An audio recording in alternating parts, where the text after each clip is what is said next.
Hello, and welcome to today's webinar, the State of 911 webinar series, hosted by the National 911 Program. My name is Sheila, and I will be the moderator for today's session. This webinar series is designed to provide useful information for the 911 stakeholder community about federal and state participation in the planning, design, and implementation of next-generation 911 NG911 systems. It includes real experiences from leaders overseeing these transitions throughout the country.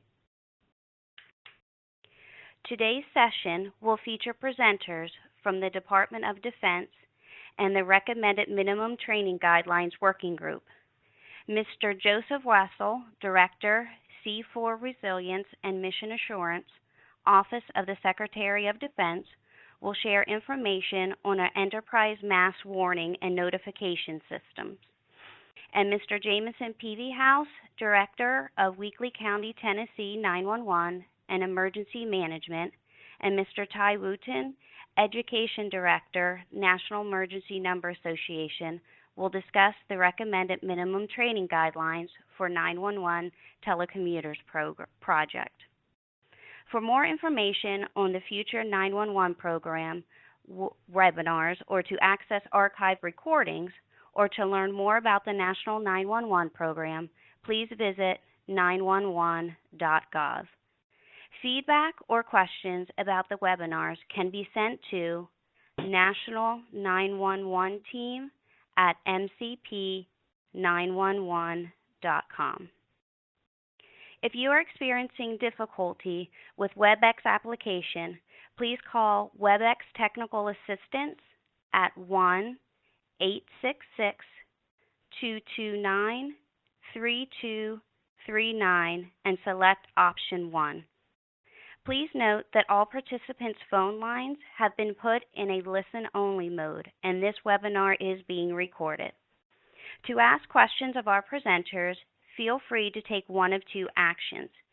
Use WebEx's chat feature located on the right-hand side of your screen. Enter your question at any time during the presentation, and it will be entered into the queue. This feature is not visible while your screen is in the expanded page view. Or to ask your question live, use the raise hand feature to request your phone line to be unmuted, and you will be called upon to ask your question. With that, I would like to introduce Ms. Sherry Griffith-Powell, and she will be introducing our first speaker today. Sherry, please go ahead. Good afternoon. I apologize to everyone. Normally, this would be Lori Flaherty doing the introductions, and I know I am a poor substitute for Lori, but we would really like to thank and welcome Mr. Joseph Wassel. He is the Director of C4 Resilience and Mission Assurance with the Office of the Secretary of Defense. Today, Mr. Wassel is going to discuss with us the Information Sharing Agreement with the National Emergency Number Association, otherwise known as NENA, and the Enterprise Mass Warning and Notifications System the Department is developing to be able to warn personnel about hazards in time to protect themselves. To improve awareness of active shooter incidents and certain other emergency events, Mr. Wassel will describe the current pilot phase of that effort. And again, we thank Mr. Wassel for sharing some of his time with us, and I will turn it over to you. Great, thank you so much. I just want to do a comm check, make sure everybody can hear me okay. Sherry, can you hear me all right? Yes, I can. Great. And let me start with a little apology. Despite getting the flu shot this year, I came down with the flu over the weekend, so my voice is failing me, but the body is still here. So I really appreciate the opportunity to be here today and just kind of discuss what's happening in the department and what's happening between the Department of Transportation, NENA, NASNA, and other federal and state partners as we kind of go forward to try and understand how we might be able to share information better to protect not only DOD lives, but the citizens as well. So I'll start off with the slides, and Sherry, I'll ask you just to progress from slide 1 to slide 2, please. So to get right to the heart of the matter, we were kind of we had a tragedy on July 16th, 2015 in Chattanooga that many of you are probably tracking on, and it was very reminiscent in some ways of our Chattanooga loss back in 2009. The Chattanooga situation was different in that it started at one location where there's no loss of life, and then cascaded to another area of town where we lost 5 of our family members, pictured in this slide number 2 here. So it was a loss to the department, it was a loss to the community, it was a loss to the nation.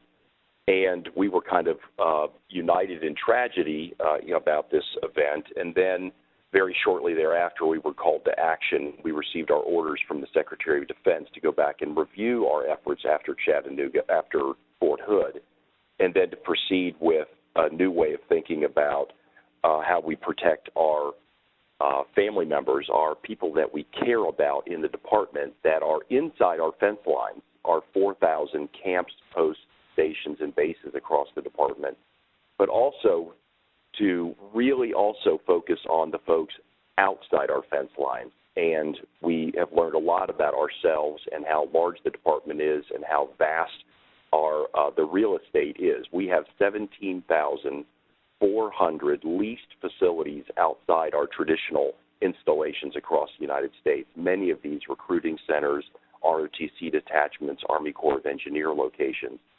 And so that brings us a unique challenge of just the vastness of how do we think about those facilities and the people that are in them and their mobility and how we actually try and reach them. So let's just go to the next slide if we can. And although it's a fairly busy slide, I'll hit some key points here. One is that we really need to understand the problem and what we're trying to do, and the challenge is to protect DOD personnel, or for the purposes of the discussion here, people that we care about and that we're responsible for, with resilient systems, and specifically focusing on the folks that are off installation that we believe might be most vulnerable to the emerging attack vector of ISIS and other terrorists. So our mission then is to focus behind our force protection lead. And the way the Department of Defense thinks about the globe is that we break it up into 6 geographic locations, of which we have a 4-star assigned, a 4-star general or admiral assigned as the force protection lead for their area of responsibility. So Northern Command was a likely place for us to start. They have responsibility for 49 states and 2 territories, generally the North America region. And then the center of the slide talks about our off-base personnel, our on-base personnel, and how do we keep our people connected to information, protected with information, and just generally have situational awareness of what's happening around them. Many of the hazards are fragile. That 60 seconds of information can be very helpful in an active shooter situation. A locked door, a barricaded area, lights out, taking cover can be very effective, according to the FBI, who's studying the realities of the attack vectors of active shooters. And so just arming our people with information was our goal, and then to test and have metrics so we understand how we're reaching our people, and then obviously these the networks and the applications that are available to our people to get the information to them. So if we can go to the next slide, just want to talk about the Northern Command vision statement. I really can't improve upon this, and I know you can read it for yourself, but I'll just read the quote up front, because this is really the essence of what's happening within DOD and its relationship with MENA and the Department of Transportation as we think about the public safety answering points across the nation. And basically is that with our trusted partners, we will defend North America by outpacing threats, maintaining faith with our people, and supporting them in the greatest times of need. And although these attacks like Chattanooga are fairly tactical by definition, they have a very strategic impact on the country. And so our ability to understand them and get ahead of the threat and try and thwart them any way that we possibly can is the outcome and the goal that we're trying to achieve. So if we can go to the next slide, I want to talk. Oh, is there a question?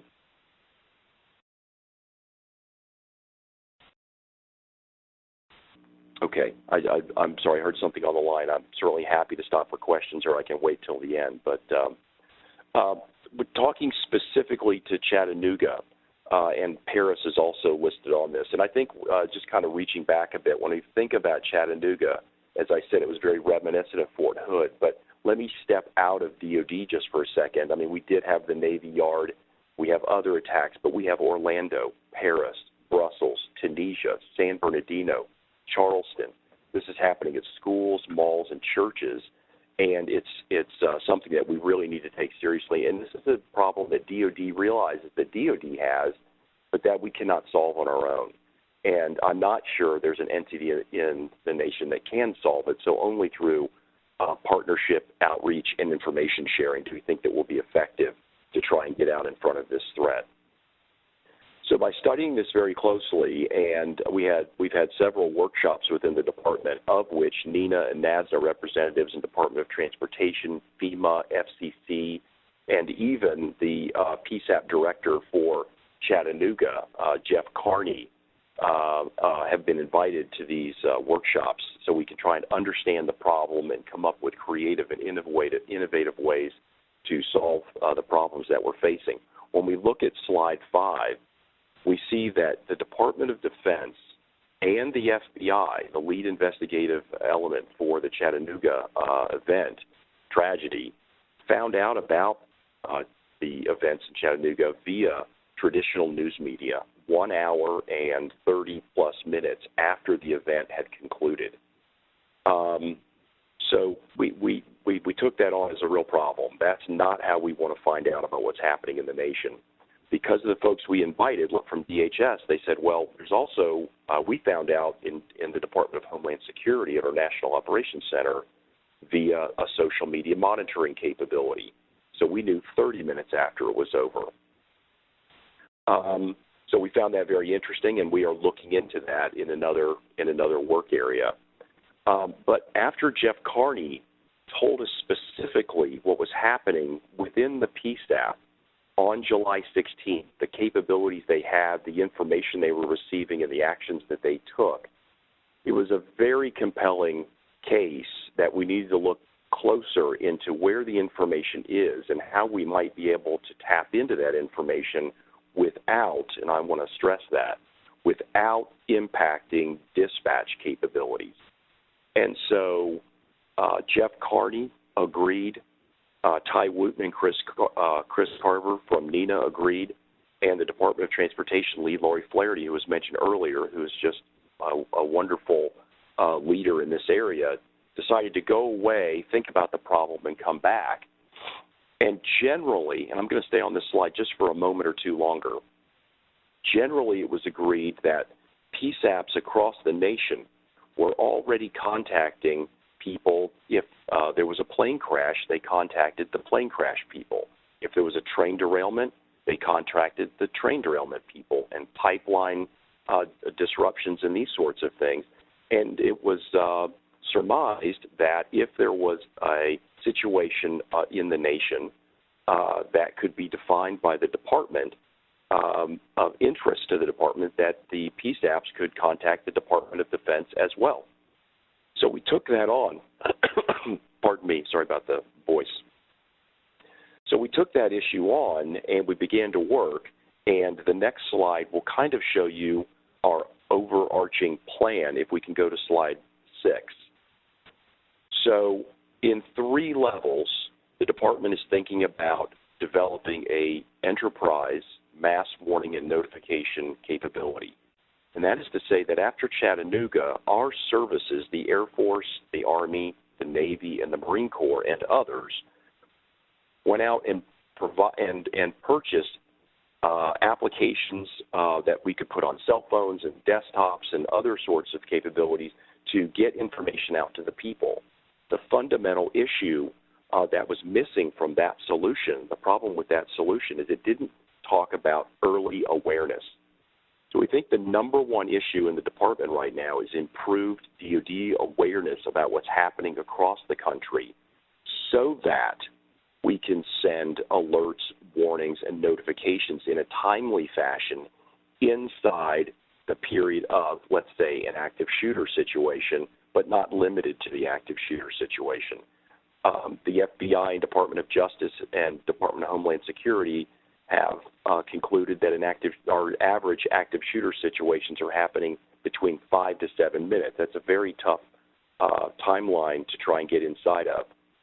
But you'll see from the overview that the first section is inputs to the department, not 911, PSAPs, social media monitoring, and then the CP SBA is our camps, posts, stations, and bases were not previously reporting up to NORTHCOM when something was happening on their base.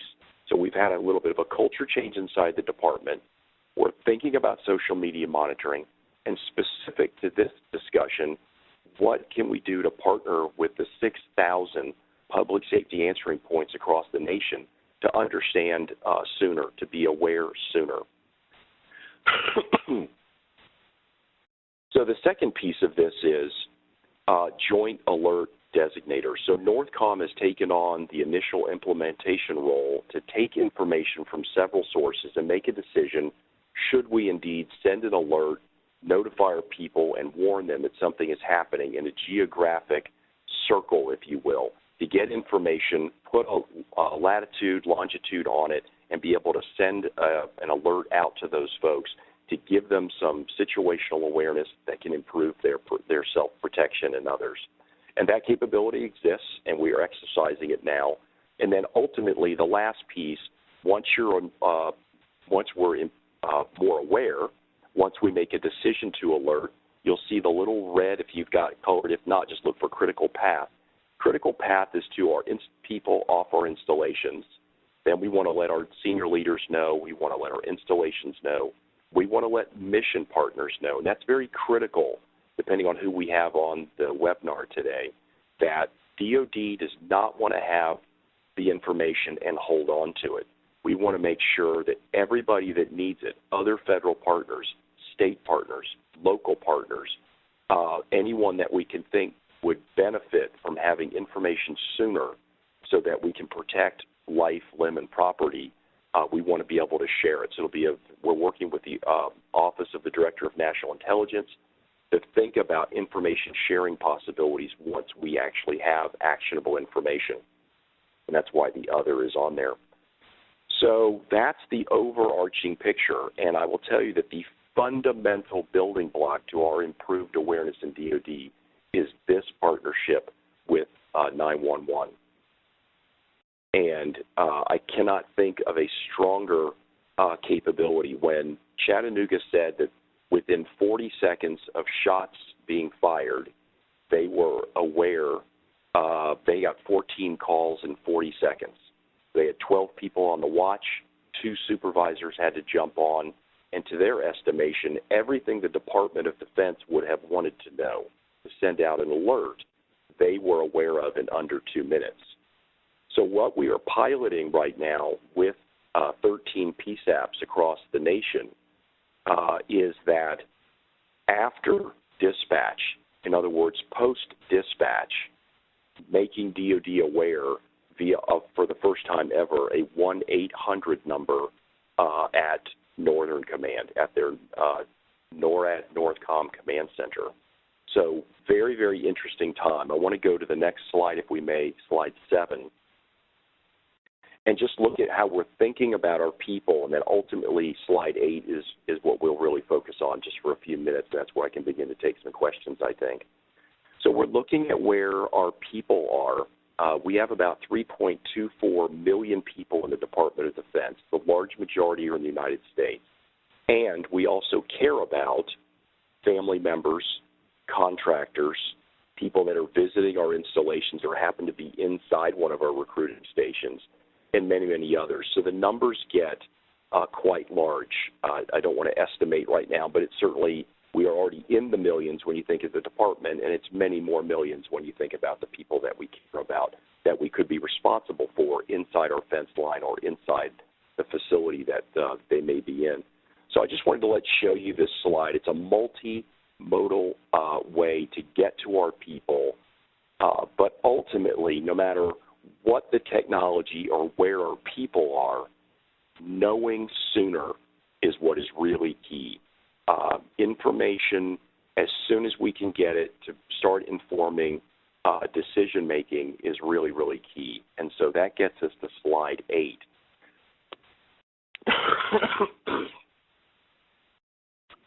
And this was a slide that was put together jointly with NENA, Department of Transportation, the Department of Defense, Northern Command, and was exposed to the pilot PSAPs at a function, a NENA function in Columbus, Ohio, back over in the fall. I believe it was just back in October. So you'll see here, this is where we are really focusing, that we have 9 areas of concern. We are adjusting those as we go along. There is a 1-800 number that we have kind of X'd out for now, but we will be sharing that number with an increased number of PSAPs over time as we begin to collect the data that's coming in. How many calls are we getting? How many calls are we not getting? How many calls can we handle? What's the best medium? Are calls the best way to receive information? So there's a lot of things that the pilot that is currently underway, it's got basically collecting the data is going to help us do some analysis and inform a way to go forward. But when we expand this to 6,000 911 call centers or PSAPs across the United States, I do want to just say in a few closing moments here that I think what we've learned even so far is that the PSAPs or the 911 call centers across the nation are actually, in fact, against this new and emerging threat in the United States, sensors for national security that we are just beginning to tap into the goodness of. And every time I've called 911 call centers, sensors for national security, I think it has resonated quite well with the PSAP directors, with the PSAP staff, and the associations that are around trying to do standards development and kind of bring the 911 call centers together. So, again, I apologize for my voice, but still, really, I appreciate the opportunity to brief today. So as we begin this pilot, we are about a month and a half into it. We'll be sharing the results of the early information. There's going to be 3 phases that are going to go for a year. Our first phase will complete the end of February. And I just want to say that your input to the NASNA and the NENA leadership will be very, very helpful. We've already had folks ask if they can be part of the pilot. We're kind of controlling the growth right now as not to overwhelm the domestic land desk at Northcom, but we certainly appreciate the interest and the willingness to participate, and certainly your questions help inform the work plan as we kind of move forward with this unprecedented partnership. Northern Command has been around since 9/11. I know that the first 911 call was made back in the late 60s. It took till this year to have a 1-800 number and really reach out in a very formal way between the 911 call centers or the new national sensors and Northcom. So it's an unprecedented undertaking. It's extremely exciting for the department. I think that only our imagination holds us back at this point. And we look forward to many more discussions and sharing more information as we come up with a mass warning and notification capability for the department, but also the nation as the need continues to grow. So I'm done talking, and I think I'm done with my ability to talk, and I thank you for your patience with my briefing. and my bad communication skills today. But thanks so much. It was a great opportunity. I just didn't want to miss it. I'm happy to take questions now. Thank you very much, Mr. Wassel. We will start the Q&A portion of our session. As a reminder, to ask a question, please use the WebEx chat feature located on the right-hand side of your screen, or press the raise hand button so we can unmute your phone line. And our first question, if you are ready, is how will a PSAP know what incident DOD is interested in being notified about? So that's a great question, and we have taken a shot at answering that question by developing the 9 boxes that are on slide 8. And I'll just hit those highlights. I'm not sure everybody can see the slides, but we are looking at critical infrastructure failure, a bridge collapse, a significant blackout or communications outage, or water failure that could impact DOD's ability to carry out its mission within the nation. Any aircraft crash, riots or civil disturbances near a military installation or facility, active shooter situations, of course, with multiple victims or loss of life, wildfire that threaten a military facility, a hazmat incident which may impact a nearby military facility, a caller 911 that reports he or she wants to take a violent action towards military personnel, suspected or confirmed event of terrorism of any source, and possible chemical, biological, or nuclear or radiological event.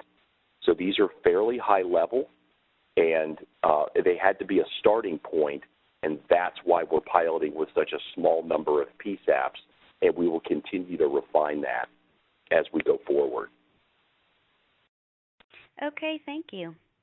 The next question is in regards to training and curiosity in what type of training will be offered to Northcom.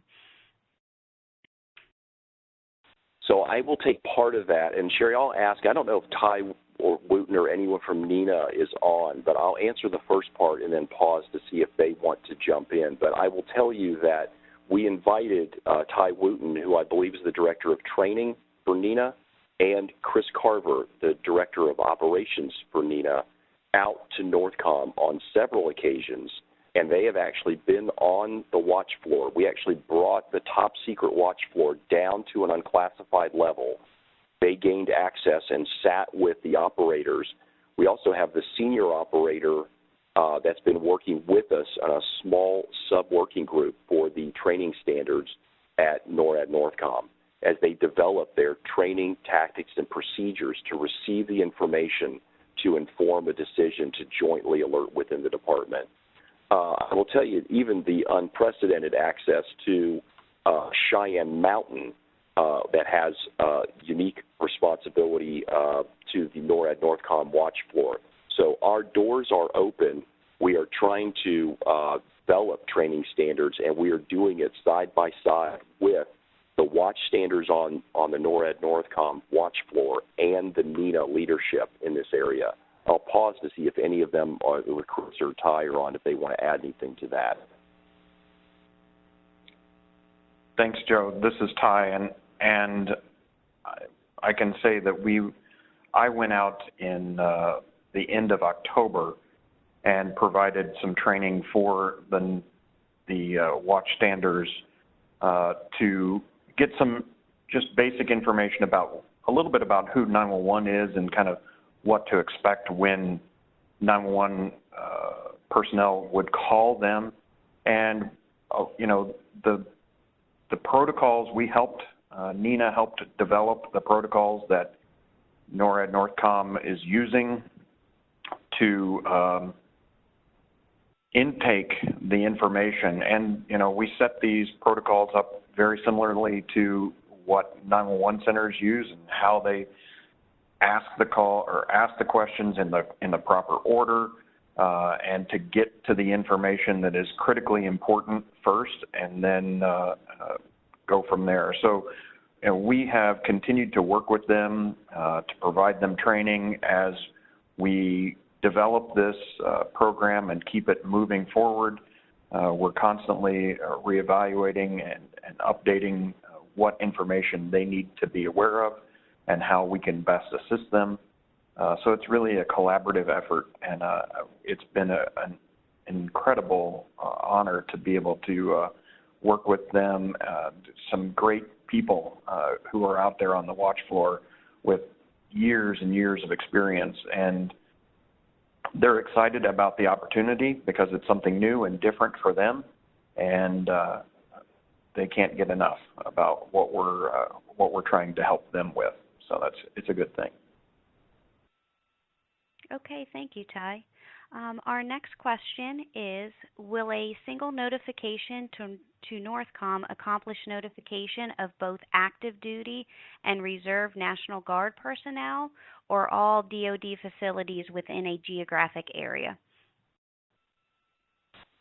So that's a great question, and the reason that we have kind of been doing this with Northern Command is they have the joint responsibility for all DOD personnel in their area of responsibility. So active duty, reserve, guard, civilian, military, embedded coalition, visitors, and family members. And as the information could come in about a particular incident, it will be pinpointed on a map. It'll be corroborated through the TTPs to make sure that we have good information that's coming in, and then it will go out to. That's why I'm being very delicate about the quote unquote the folks we care about. That is not to say there's some folks we don't care about, but we have responsibility for some people. But yeah, this won't split the department for sure. Yeah, if you are a CAC card carrying member of the Department of Defense, which means you have an ID, you'll be in a system that will be able to reach out to you in a geographic way. We're working on several attributes: where you might be, what you might be assigned to. We might have a situation where we believe it's a localized geographic attack, or it could be multiple attacks against recruiters that could be nationwide. So we're looking at several attributes to notify people across different veins of mission sets: geography, where you're assigned, where you live, and these sorts of. It could be, we believe, a particular service is being targeted, and we want to let folks know in the service. So we're looking at different attributes and how to, but we're trying to be inclusive, not exclusive, because we think the more information is better than not enough. I hope that's helpful. Thank you. The next question is from Todd, and he was curious which PSAPs are participating in the trial.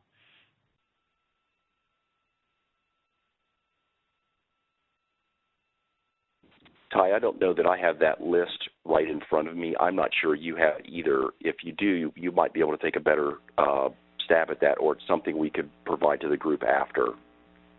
Yeah, I don't have. In fact, I was actually trying to search for it. I don't have it in front of me, but we have Fairfax County, Virginia, DUCOM in the Chicagoland area, Sarpy County, Nebraska, Colorado Springs, Colorado, Vigo County, Indiana,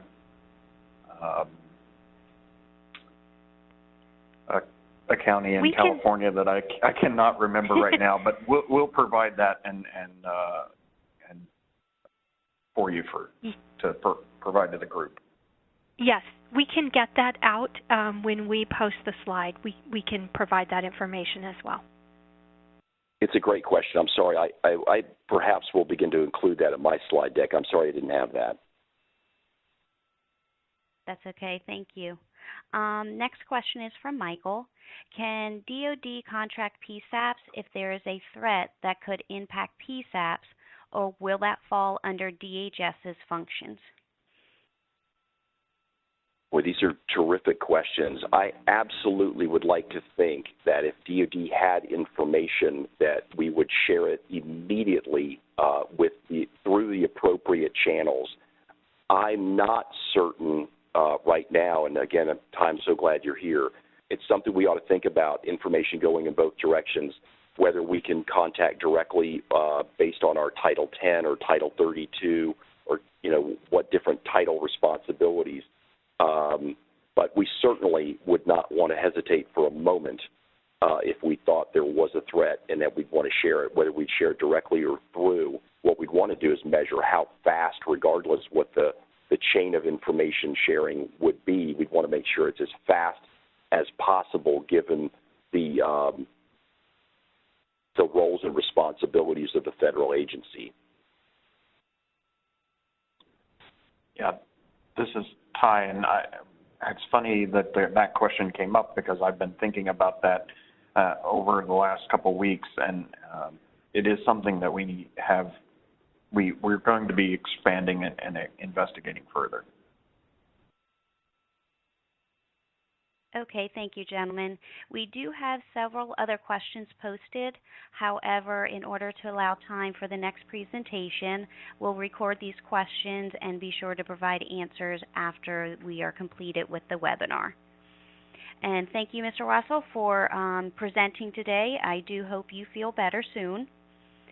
And Sherry, if you could please go ahead and introduce our next speakers.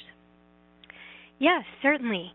Mr. Jameson Peavyhouse, who is the Director of Weakley County 911 and Emergency Management, and Mr. Ty Wooten, the Education Director of NENA, are going to discuss the recommended minimum training guidelines for 911 telecommunicators project.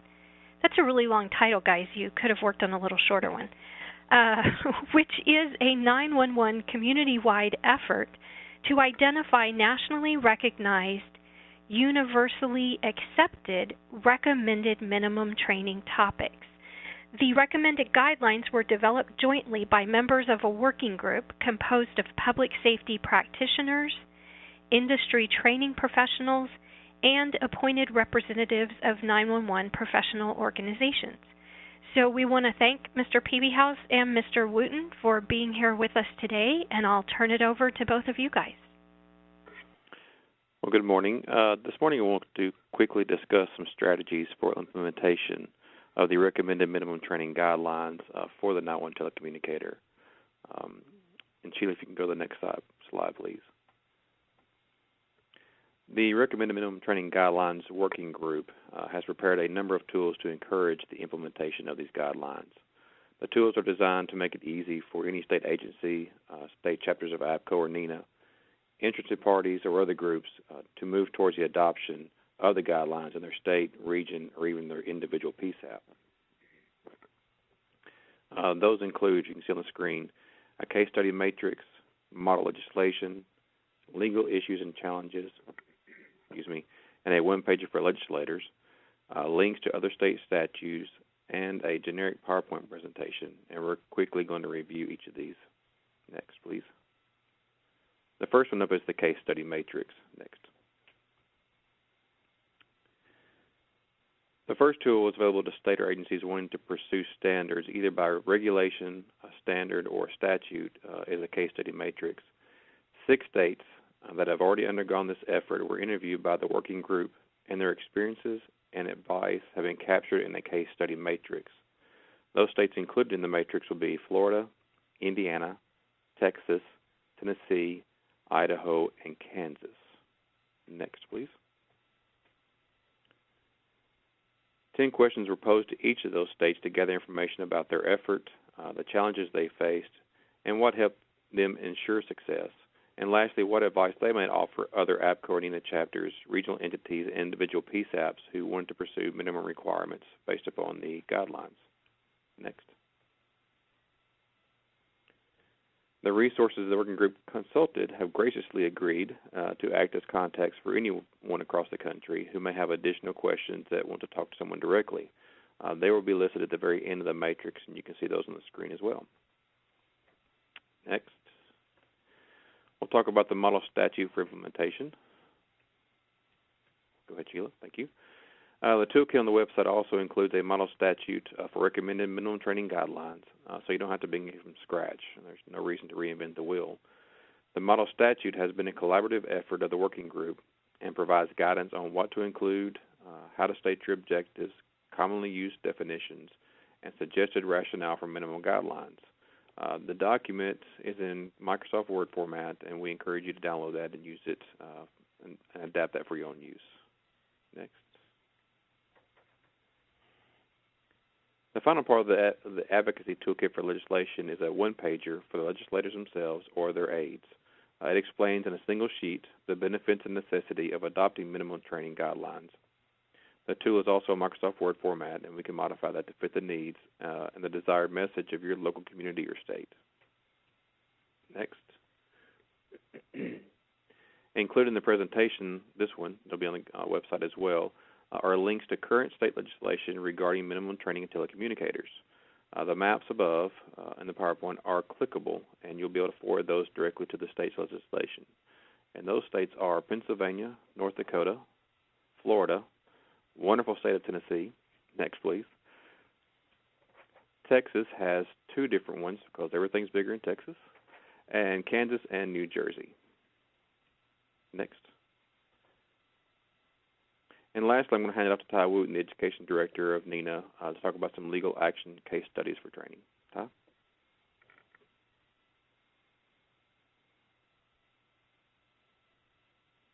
Thank you, Jameson. Sorry, I was talking to the mute button there for a second.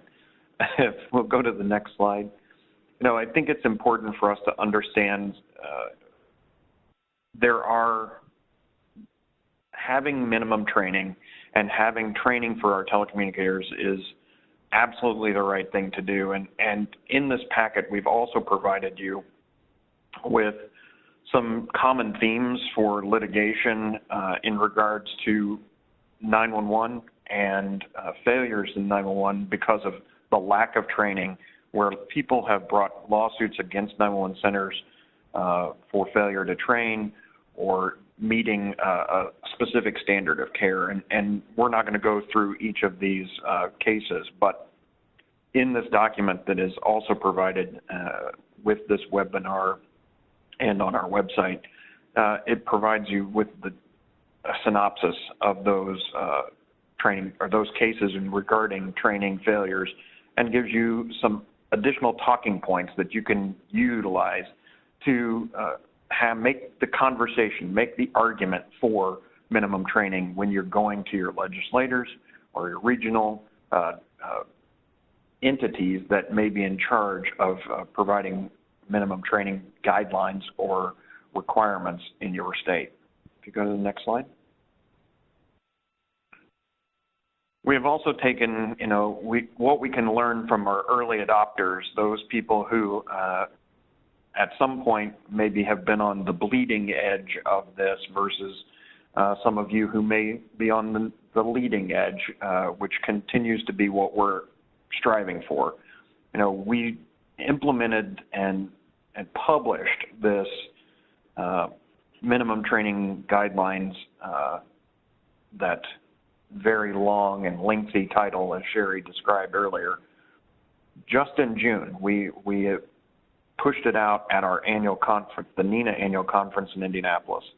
And what's amazing to me is that in just a few short months, in just about 6 months, we have already seen a number of states take this information and utilize it to propel their state into getting updating their requirements, adding requirements, or even beginning the process. And that is very exciting for all of us.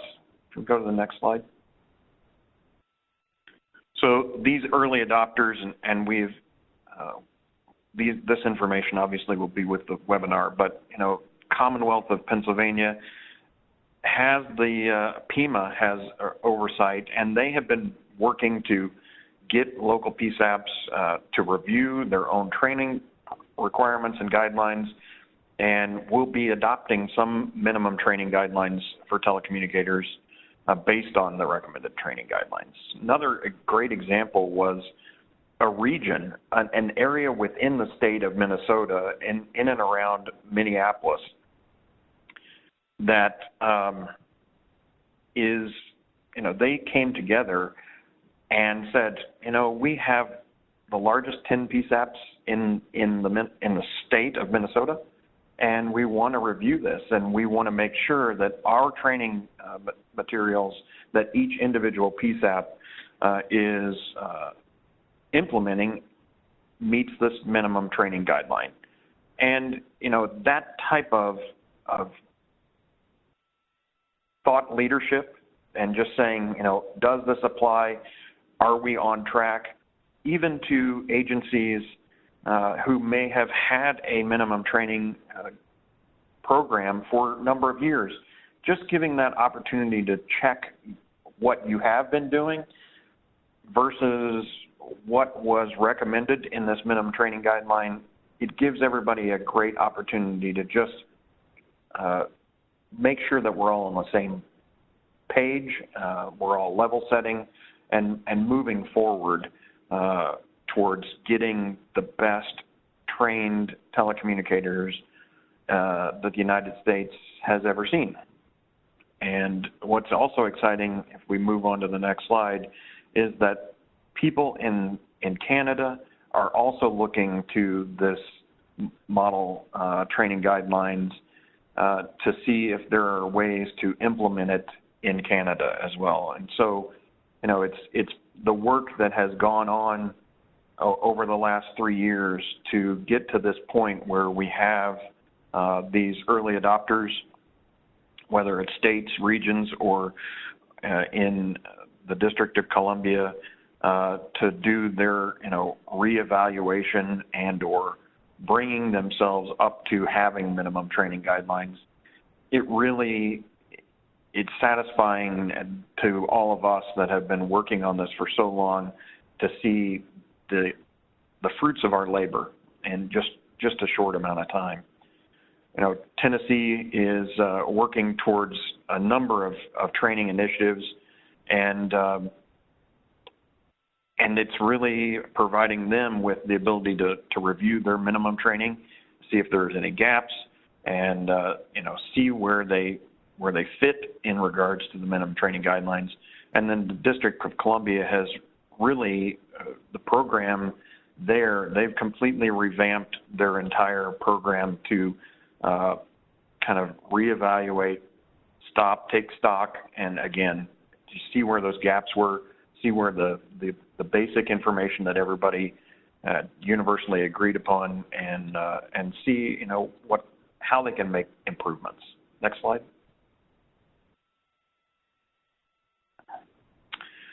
But all of the work that we've done over the last few years is just fruitless unless we have champions, and hopefully each of you are on this call can become a champion for making the move to either reevaluate your current training protocols, or for those of you who are in states or regions where you do not have training protocols currently, to become a champion and start the conversation. We provided you with a number of tools, and the tools that Jameson discussed will be available on the website, and they're there to help make it easier for you to get this work done. And there are a lot of people who have the experience to go through this, that have gone through this to get to the point where we are today, and those early adopters, and they're excited to share their experiences with you, and we're grateful to them to being able to agree to be available to ask questions and get information and make it easier yet for you to make that leap. When we started this project a few years ago, the information came that there were only 18 states that had any type of minimum training guidelines. That number changed while we were on process of working the document, and now we see it is fast forwarded even in the last 6 months to adding 3 and 4 other states who are working towards getting minimum training guidelines. And so we're excited about that, and we just need you to get excited about this very critically important training. You know, we all recognize that to be effective in our jobs, we have to be properly trained. And we need you to help regulators, legislators understand that if it's, you know, whether they make the call themselves or if it's one of their family members or friends that makes a call to 911, that they want to make sure that they have the best trained people who will be able to answer and handle those calls. Next slide. So as we've said, that the implementation toolkit is available, and if we go to the next slide, the website where you can get more information about the minimum training guideline itself and all of the information about the documents that we have spoken about today is available on our website at 911minimumtraining.com. And I know that information was updated yesterday, so please visit the website, utilize these tools. They are downloadable. We made them Word documents so that you can take them and work with them and change them to meet your needs. It really wouldn't benefit you if we put them up there as PDFs. It's really about giving you the working tools that you need to make that next step. So with that, I think we're ready to take questions. Thank you, Mr. Peavyhouse and Mr. Wooten. We'll start the Q&A portion of our session. As a reminder, to ask a question, please use the WebEx chat feature located on the right-hand side of your screen or press the raise hand button so we can unmute your phone line. Our first question, do the guidelines include training for next gen? This is Jameson, and that's they do include that as well as all of our legacy systems that are still in place today. And you'll note when you download the guidelines that they are divided into main topics and subtopic areas. And our intent is that you take the guidelines and you adjust those basically for what you need to speak to your situation in-house, whether it's a next-gen environment, you need to add more to that, or if it's something specific about your state's deployments, then you add that in there as well. So the topics and subtopics are pretty broad, and that way you can kind of adjust and craft it for what you need that will best suit your callers. Thank you. Mike is asking, have you worked with existing training standards, for example, MFPA, POST, etc.? Are there crosswalk matrices? Ty, do you want to take that one? Sure. Yes, NFPA and APCO were involved in the development of the minimum training guidelines. We, and Jameson probably could answer the question of the crosswalk better than anyone because he did the crosswalk. And it was an extensive crosswalk, not only about the minimum training requirements in many states, but then looking at the topics and requirements and training standards that were known both at APCO and NFPA, and made sure that all of those things were included in our minimum training guideline that was, universally accepted by all of the agencies and the entities who were involved in the process. So NFPA, APCO, NENA, PowerPhone, Priority Dispatch, the National Academies, the Denise Amber Lee Foundation, a number of groups, and then a number of individual entities from Hamilton County, Indiana to Vail, Colorado, and all around Fairfax County, Virginia.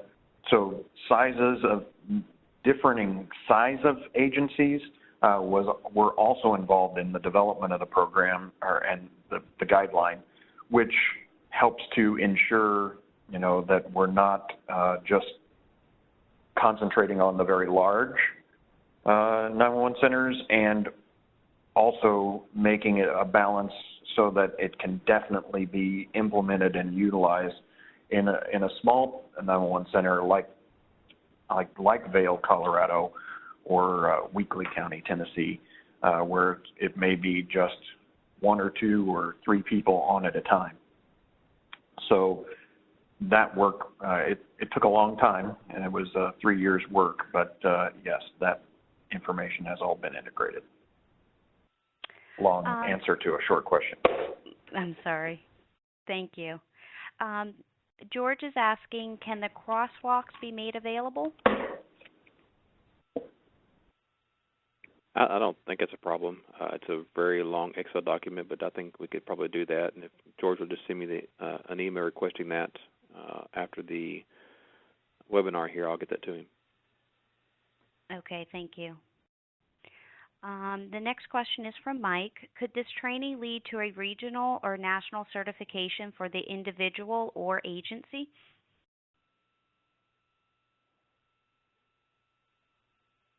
I don't see why not. I know in Tennessee we have kind of talked about that possibility.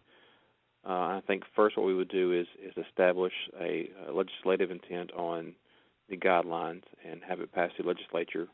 And then once that is in place, then we could test against that for licensure or certification of a telecommunicator. That process is pretty long, and developing test questions and having someone who actually can provide those in a controlled environment would be kind of difficult. But I think that might be a long-term goal for any of these.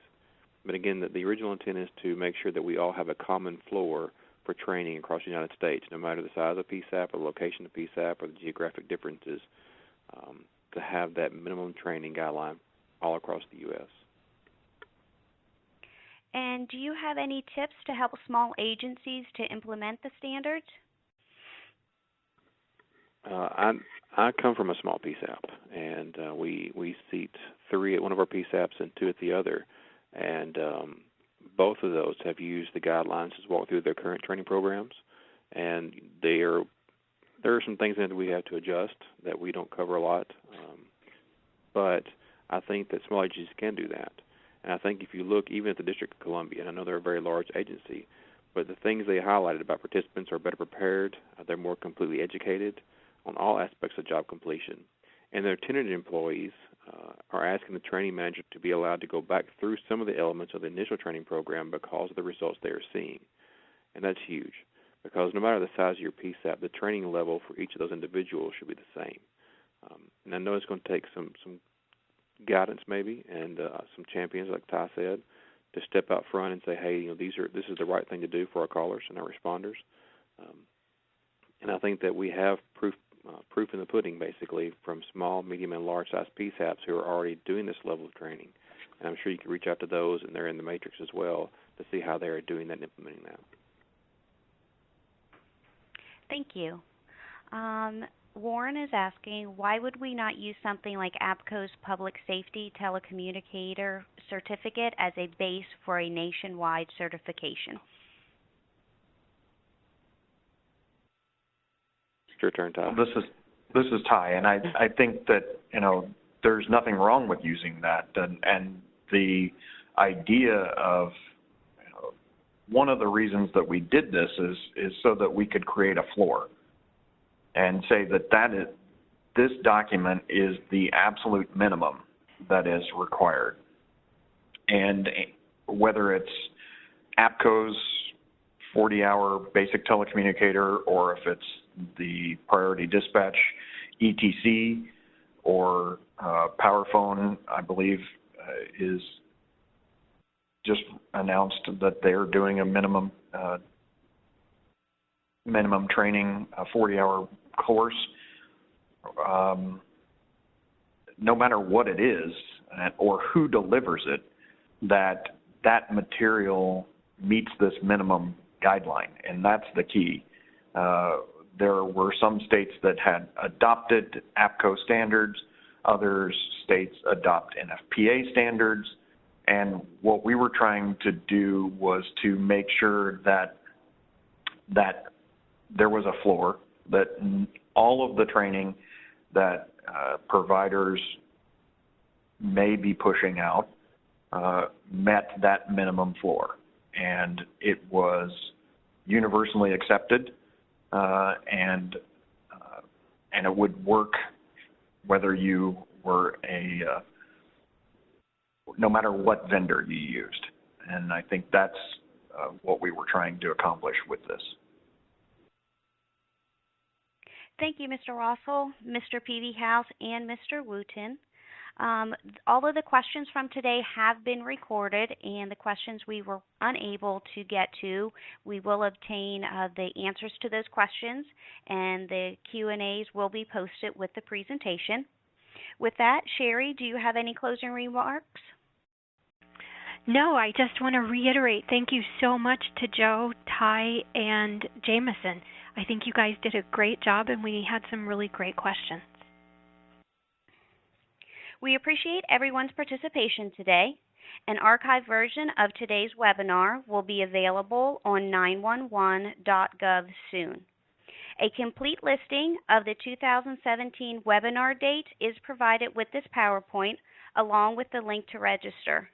This year, you will be able to register for all 2017 webinar dates at one time. Simply go to the web page and click on the checkbox in the upper left corner next to the date time header.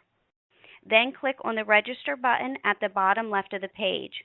When clicking register, you'll be taken to a page to provide your contact information, and this will register you for all 2017 webinars.